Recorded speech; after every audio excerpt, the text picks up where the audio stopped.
गांव के पास घने जंगल में एक रहस्यमयी गुफा थी जिसे लोग ब्रह्म राक्षस की गुफा कहते थे।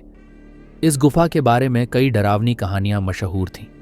कहते हैं वहां एक ब्रह्म राक्षस रहता था जो लोगों को अपने भयावह रूप से भ्रमित कर देता था।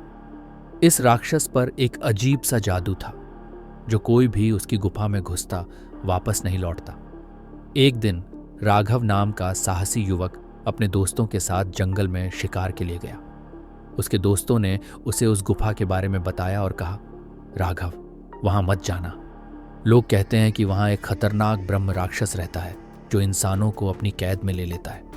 राघव ने हंसते हुए जवाब दिया, अरे राक्षस वाक्षस कुछ नहीं होते, मैं खुद देखूंगा कि वहां क्या है। दोस्तों की चेतावनी को अनसुना करते हुए वह गुफा की ओर बढ़ गया। जैसे ही वह गुफा के पास पहुंचा उसे एक अजीब सी ठंडक महसूस हुई। गुफा के अंदर से ठंडी हवा के साथ कुछ अजीब सी बुदबुदाहट सुनाई दी, मानो कोई उसे पुकार रहा हो। उसने हिम्मत करके गुफा के अंदर कदम रखा। अंदर जाते ही उसे महसूस हुआ कि गुफा और गहरी और भयानक होती जा रही है। उसकी टॉर्च की हल्की रोशनी में गुफा की दीवारों पर अजीबोगरीब चित्र दिखाई दे रहे थे। अचानक गुफा के अंदर एक भयंकर आवाज गूंज उठी, तुमने मेरे क्षेत्र में कदम रखा है, अब तुम यहां से वापस नहीं जा सकते। राघव का दिल जोर से धड़कने लगा और उसने देखा कि एक विशाल ब्रह्म राक्षस उसकी ओर बढ़ रहा है। उसकी लाल आंखें अंधेरे में चमक रही थीं और उसके चेहरे पर एक भयानक मुस्कान थी। राघव ने भागने की कोशिश की, परंतु उसके पैर जैसे जमीन में जकड़ गए थे। ब्रह्म राक्षस धीरे धीरे उसके करीब आता जा रहा था। उसने राघव से कहा, मैं तुम्हें छोड़ सकता हूं अगर तुम मुझे अपनी आत्मा का एक हिस्सा दोगे।